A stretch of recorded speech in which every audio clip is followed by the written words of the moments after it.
Kapadokija. Pravlična dežela, ki ji ni para. Pokrajina iz drugega planeta. Edini kraj, kjer vsako jutro nebo prekrijajo baloni. Kapadokija, področje svojevrstne kulinarike. Regija tako prostrana, da si jo moraš ogledati na edinstvene načine. Dežela, ki je na seznamu vsakega popotnika. Dobrodošli v najino zgodbo po Kapadokiji.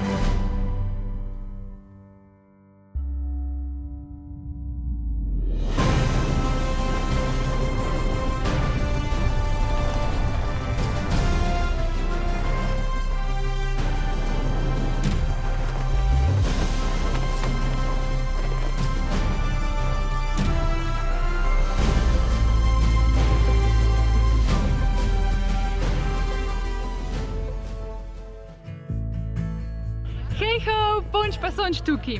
Jaz mislim, da preden se odpravimo na to noro dogodivščino, bi se spodobili, da nekaj nasplošno poveva o tej neverjetni deželi iz drugega planeta. Seveda Kapadokija ni iz drugega planeta. Najdemo jo namreč na našem čudovitem planetu Zemlja in sicer v centralni Turčiji. Nahaja se na kar 1000 metrih nadmorske višine na Anatolski planoti.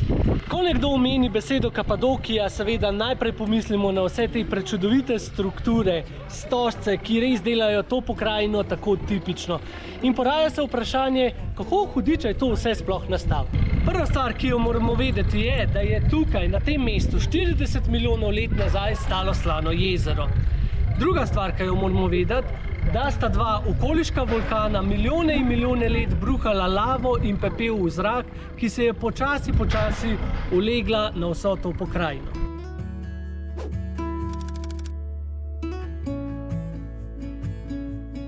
Ko se je Slano jezero umaknilo, so se vse te stvari med sabo povezale in nastal je tako imenovani vulkanski tuf.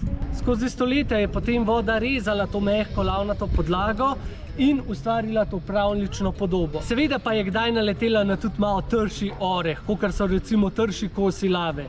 Tistega ni mogla pač preglozati in nastali so stožci raznoraznih posebnih oblik.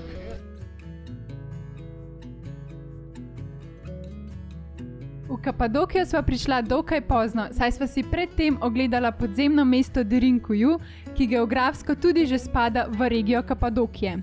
Podzemna mesta so za to pokrajino zelo značilna. Če pa želite o njih izvedeti kaj več, si lahko pogledate prejšnji vlog. Namestila sva se v hotel in se odpravila na bližnjo opazovalno točko gledati sončni zahod. Hajmo, Becka, pejt, sonček ti bo šel. Ne bo. Loviva sončni zahod. Jaz sem upam, da ne šel za oblake, ker je ful oblačen. Ma nao. Posebej za naju se bo držal. No, kar nej. Temu se pa reče predanost za posnetek. Tok veter piha, da je treba GoProja držati. Da ne odnese. Da lahko posnameva timelapse sončnega zahoda. Tako da me piha tale veter, da zgledam ko come to the dark side. Darth Vader. Čist. Medtem, ko pa čakava, da sonček pade za Kapadokijo, vam pa bova čisto majčkeno malo pojamrala. Sončka sva sicer ujela, ampak kot vidite, vreme pa nimava lih najboljš. Ponavadi je tukaj od 30 do 35 stopinj. Zdaj, ko sva pa midva prišla, bo pa je naslednja 2 dneva oblačen, vetroven in pa 20 stopinj čez dan ter samo 10 stopinj po noč. Zmrznila bova. Močno upava, da nama balona ne skenslajo zaradi vetra. Se veste, to je tisti balon, ki sva ga že 3 dni pred prihodom v Kapadokijo rezervirala v Pamukalah. In to pravimo zelo shady čudnemu tipu, za katerega niso še čisto prepričana, a je vse legalno in da bova sploh gor prišla na balon, čeprav sem mu 100 evrov že plačala.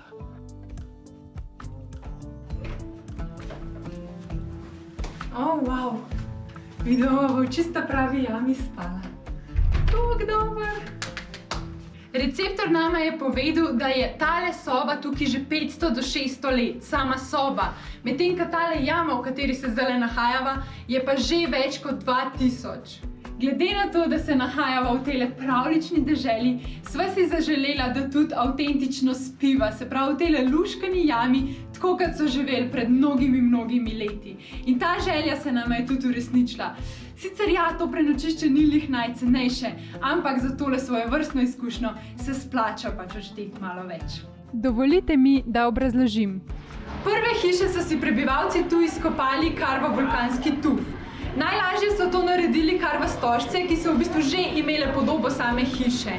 Če pa stožcev ni bilo oziroma teh gobic, pa so začeli kopati kar v jame. Ljudje so v preteklosti torej živeli v takšnih jamah v naravnih klimatskih pogojih. Seveda pa v sedanjosti ni popolnoma nič drugače. Ljudje imajo v bistvu hotele, restauracije, bare, svoje pač bivalne prostore še zmeraj v takšnih jamah, kar ste v bistvu tudi že videli v najinem hotelu. Dobro jutro! Vidva sva zaspana kot hudič, ampak sva tukaj še pred sončnim vzhodom. Obvezna stvar, če pridete v Kapadokijo, si morate nujno pogledati tele balone ob sončnem vzhodu. Se pravi, ena možnost je, da si balone ogledate s kakšne luškane razgledne točke, midva sva zdajle trenutno v Love Valleyju. Druga možnost pa je, da greste pač na polet z balonom. Midva sva rekla, da maksimalno izkoristva, tako da sva se odpravila narediti kar obe.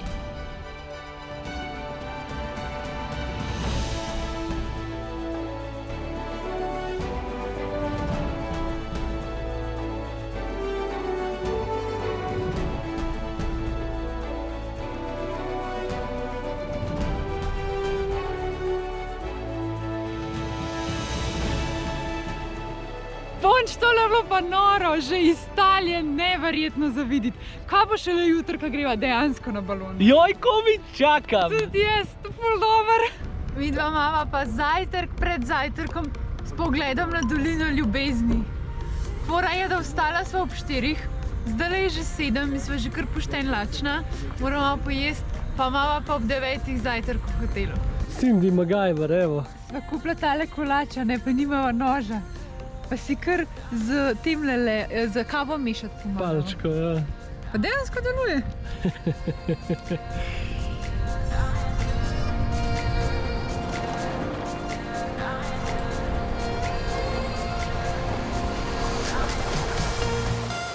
Po jutranjem opazovanju balonov je čas, da se tudi midva odpraviva na eno tako turistično pot. Prišla sva v kraj Učisar in se pospenjava trenutno na grad. In to grad, tak, iz ene velike skale narejen. Boste videli, tazga sploh še nikoli niste videli. Prvi prebivalci so se v Kapadokiji naselili že zelo zgodaj. Rodovitna prst, obilico vode in pa zelo dobra strateška lega na svilnati poti jim je omogočala pravi razcvet mesta. Pa so prilezla do gradu. Zdaj, zakaj temu ogromnemu stožcu pravijo grad? V bistvu se razlog skriva v tem, da je to zelo ena fajn strateška pozicija in so jo v preteklosti domačini uporabljali za obrambo. Prvič je na visoki legi, drugič se pa zelo lepo zlije z vso okolico. In ko so Turki upadali in zavzemali to ozemlje, preden so oni pogruntali, s kje jih oni napadajo, so seveda par uspešnih obramb naredili. Seveda so eventualno padali in so Turki zavzeli ta ozemlje. Ampak kar je zanimivo, tudi oni so potem točno isto strategijo uporabljali proti ostalim napadalcem. Po celotni Kapadokiji boste našli takih dreves modrih oči kar precej. Dotično ta stoji pred dolino golobov. V bistvu ljudje verjamejo, da naj bi modre oči varovale pred slabimi mislimi in pa zlimi silami. Za mano lahko vidite dolino golobov. Posebnost Kapadokije je, da je teh dolin polno in v bistvu niti dve nista popolnoma enaki. Tako poznamo dolino ljubezni, dolino dimnikov, dolino gobic, Gaudijevo dolino, Kameljo dolino in še bi lahko naštevali. Nemogoče je, da bi si vse te doline ogledali peš, zato sva se midva odločila, da greva na ekskurzijo s 4 kolesniki, kar se tudi zdajle odpravljava.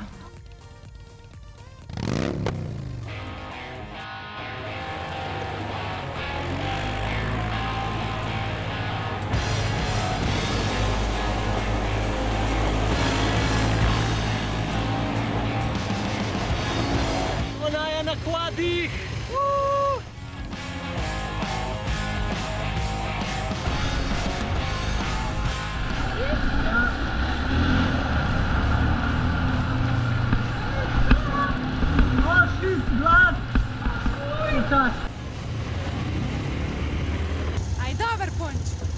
sam ful smo počasni, kako ne zna voziti. Kaj polži. Mila so preveč adrenalinska za te Alpi. Jaz bi šla kam sem.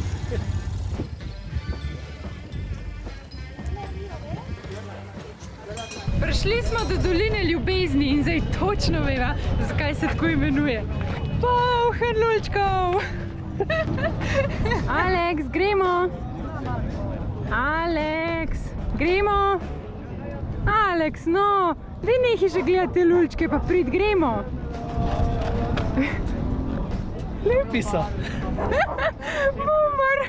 Ampak Cindy, priznaj, zgledam ful seksi s tem GoPro in tam gor na glavo, ne? Itak, valjda.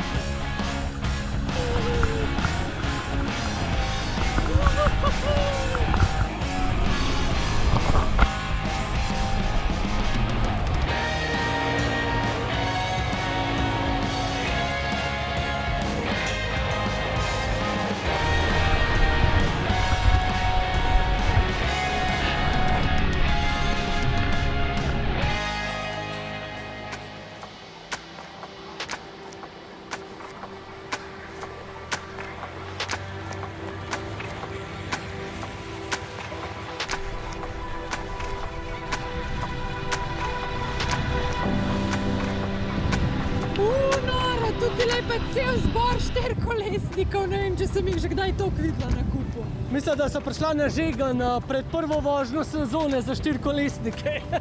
Drugač pa spet gledamo sončka, kako bo zašel za telele lulčke. Prašni smo pa toliko, da so nas kar s kompresorjem spiha.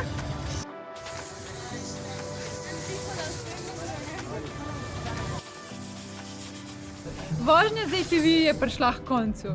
Zdaj, kako sva midva navdušena na to vožnjo? Ja, nisva, no.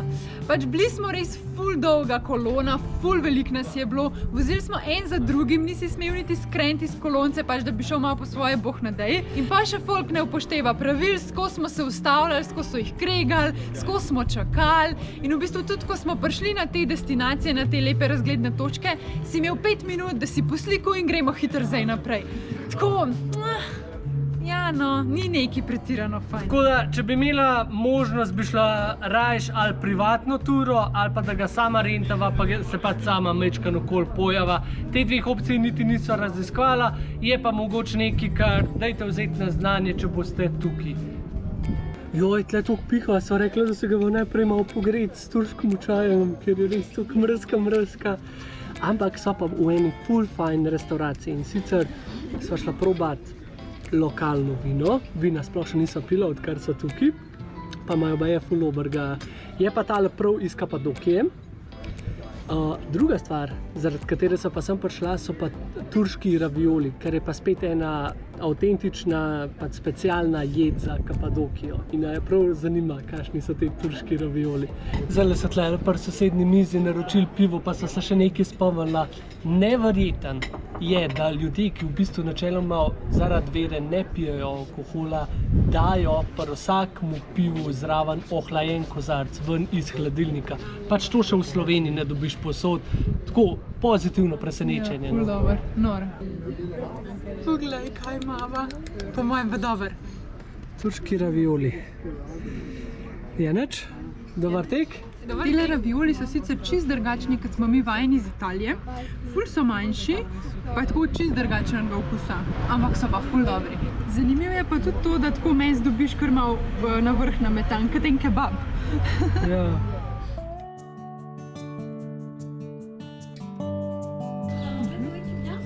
No, na take zajtrke bi se pa človek lahko navadil, a ne? Z veseljem. Glejte to. Naš sonč z razgledom. Zraven mesteca Goremej, ki je v bistvu center Kapadokije in v katerem tudi spiva, se nahaja tudi Open Air Museum oziroma muzej na prostem, ki si ga greva pogledati. Ja, kaj pa ti rigašajo? Juko pa ti rigaš. Na tem mestu v Gourmet Open Air Museum se je v 2. stoletju oblikovala krščanska skupnost, ki je postavila tudi prve samostane tukaj v Turčiji. In v bistvu še danes so vidne poslikave, freske v teh samostanih in to si bova tukaj tudi pogledala. Ni bila pa krščanska skupnost edina skupnost, ki je tukaj prebivala. Na nekem delu v zgodovini so tukaj živeli tudi samotarji. To je pač una varianta, pač sam primir me pusti. Pusti me, jaz bom tle, nočem nič od vas. In v bistvu najbolj zanimivo je, da oni niso bili povezani s cerkvijo in samostani in nič, ampak jim pa tudi ni bilo treba delati za osnovno preživetje. V bistvu so kar samostani in cerkev jim dajala hrano in vse te osnovne življenjske potrebe, da so oni tukaj lahko na mir živeli v izolaciji od vse družbe. Zanimivo.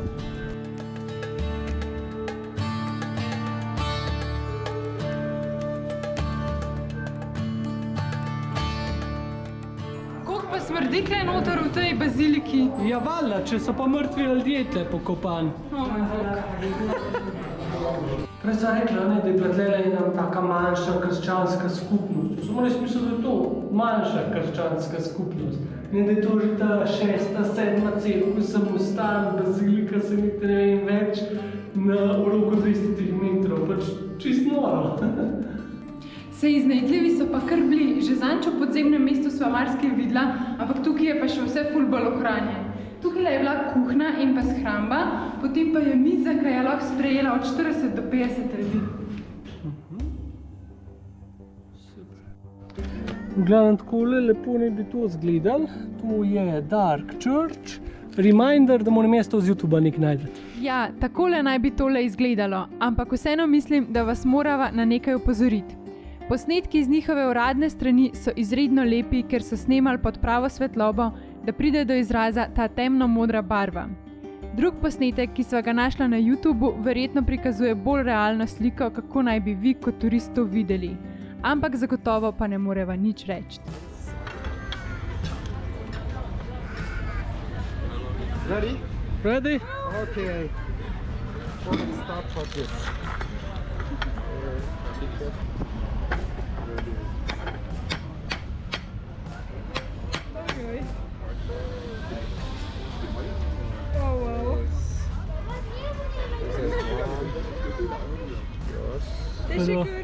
Rica ederiz. Okay, my friend. Yes? Yes. Yes. Very nice. Enjoy, thank you. Naročila sva še eno tradicionalno kapadoško jed, in sicer testi kebab. To je v bistvu taka glinena posoda, v kateri nafilajo meso, naročila sva jagenčka, pa zelenjavo. In potem se to več ur peče v pač neki pečici in pol ti v bistvu pred tabo razbijajo lonček in ti tako lepo postrežejo z rižem ali pa s kruhom. Čistko, ena intermenca tlele vmes. V dostih restauracijah vam bojo na koncu jedi ponujali čaj. Ta čaj je več ali manj, saj kar imava midva izkušenj zastonj. Tako da ne se ga bati sprejeti oziroma vzeti, pač razmislijo, da ga boste mogli na koncu še plačati, ker pač ja, je zastonj, pa popoldne pa še malo, da dvigneš energijo, a ne? Seveda pa ne moreš oditi iz Kapadokije, ne da bi šel na slavni polet z balonom. Saj jo ne spravim dostikrat po koncu, sploh pa ne takole zgodaj, ampak danes je poseben dan. Po dolgih 4 urah spanja greva na balon. Očitno je to, ki so bila tako prestrašena, šlo to skozi ali ne. Očitno smo v redu rezervirala, naj jo nave nategnem.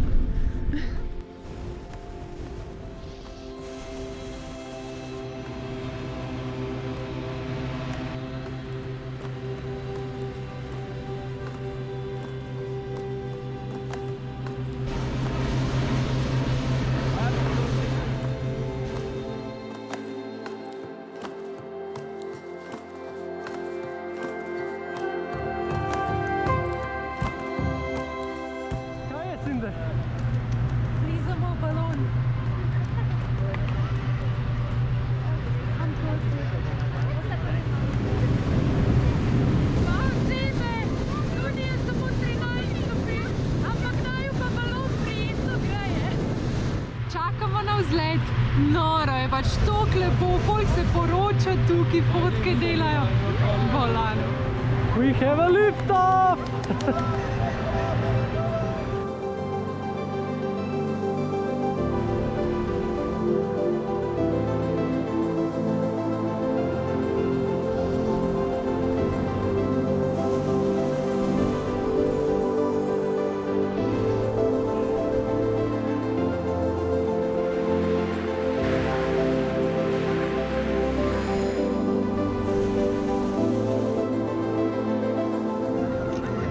To je najin prvi polet z balonom in sva rekla, za prvič ne more biti lepška v Kapadokiji ob sončnem vzhodu. Noro.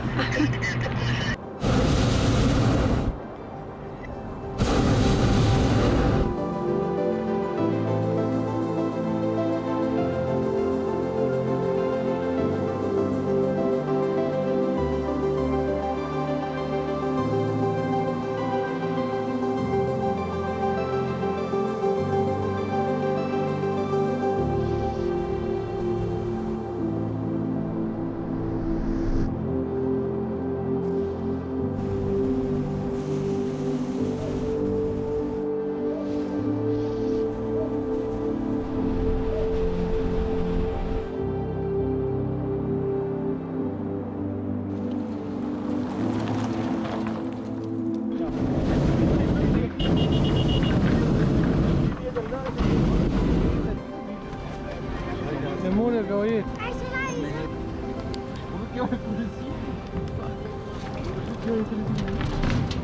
Hadi. Çağırdı burayı.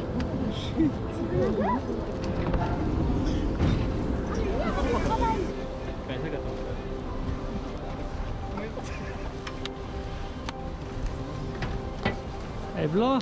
Zelo noro. Hudo. Okay, come closer, please. Hello. Are you ready? Yes. Do you want champagne shower? No! 3, 2, 1.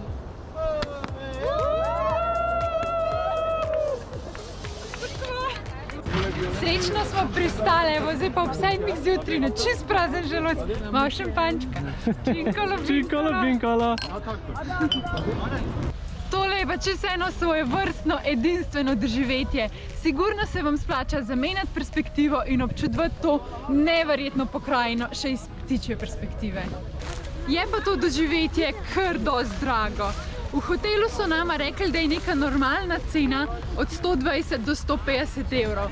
Karkoli plačate več, vas pač dobesedno oberejo. Midva sva videla tako na netu, kot tudi slišala od drugih ljudi, da pač so plačali ful, res grejo lahko cene neskončno v vesolje. Tako da merkite, da vas ne nategnejo. Ja, res grejo lahko v nebo. Recimo pri temu tipu, ki sem midva rezervirala, nama je prav na telefonu pokazal, en tip je plačal 320 evrov na osebo za polet. Pač samo bolano. Tako da res merkajte, da vas ne nategnejo. Mina sta dobila ful dobro ceno in namreč sta dala pri temu istmu tipu 90 evrov po osebi, kar je v bistvu kar majčkam pod ceno. Zdaj, kva je fora? V bistvu on je lastnik nekega tega balon podjetja, se pravi za vzlete, in ni posrednik. Večinoma, kar je teh nategov tukaj v Kapadokiji, je glih to, ker je vse nekaj prek enih posrednikov in oni itak svoje provizije zaračunajo in zaradi tega cene rastejo. Če pa rezervirate prav pred nekomu, ki je pač lastnik, pa lahko on da neko normalno ceno oziroma mogoče ga lahko tudi pod ceno, tako kot je šel pri nama. Zdaj, kdor bi rad majčkeno ceneje letel tukaj v Kapadokiji, dajte napisati nama v DM oziroma v zasebno sporočilo na Instagramu, pa vam bova dala direkten kontakt s številko od WhatsAppa do tega tipa. Kakor vidite, midva se še zmeraj v jopah, ker čeprav je sonce že ušlo, je še kar malo mraz. Ja, na balonu sem imela kar 2 jopi gor, toliko je bil mraz. Sicer je lastnik hotela tudi potrdil, da je malo netipično mraz za to obdobje, se pravi za avgust, ampak mislim, da mi ni treba posebej poudarjati, da kljub temu, ne glede na to, kdaj se odpravite, dajte spakirati tudi kaj toplega. Sploh za Kapadokijo in za balone. Ker le greš ob 4 zjutraj, 5 zjutraj in je kar mrzno. Midva so sam vesela, da nam niso skenslali leta, ker je bil včeraj pa res že toliko je pihal, toliko je čuden zgled, tako da dobro ste držali pesti. Hvala vam. Vlog je treba zaključiti takole na vrhuncu, ampak še čist preden tole narediva, bi pa rada samo še nekaj povedala. Mogoče se sprašujete, a pač sploh pridete v Kapadokijo, glede na to, koliko je pač komercializirana, koliko je enih fotk na Instagramu, a to sploh se splača še prijeti, a ni prenasičeno. Tako bova rekla, pridite, absolutno. Glede na to, kaj sem midva doživela tukaj v 2 dneh, bova rekla, da je to res una masi destinacija, pač obvezno morate sem prijeti. Ne glede na to, kva pravijo, ne glede na to, a se vam zdi neumen, ne glede na to, a se vam zdi, da boste pač sam še en, kaj bil tukaj, res to doživeti je pa največji čar, ker ga lahko doživite. Kapadokija je toliko noro lepa, da bi tukaj komot preživela en teden. Midva so Kapadokiji namenila 2 dni in mislim, da sva si maksimalno vse pogledala. To, kar ste videli v tem videu, je res tista stroga Kapadokija. Je pa seveda pokrajina veliko širša in večja. Midva so se v bistvu na poti do Kapadokije ustavila še v podzemnem mestu, ki ga pač večina ljudi vključi v pač sam sklop pogleda Kapadokije. To si lahko pogledate v prejšnji epizodi. Jutri, oziroma v naslednji epizodi, pa se odpravljava na poti do Ankare še do Rozastega jezera. Tako da imate nekje za osnutek, kaj vse si pogledati, ko ste tukaj. No, s tem se midva tudi poslavljava in zaključujeva ta vlog. Močno upava, da vam je bil všeč, dajte pritisniti kakšen všeček, če vam je bil. In pa seveda, naročite se na najin kanal, je zastonj, pa čist nič ne grize. Do naslednjič pa, gole, gole!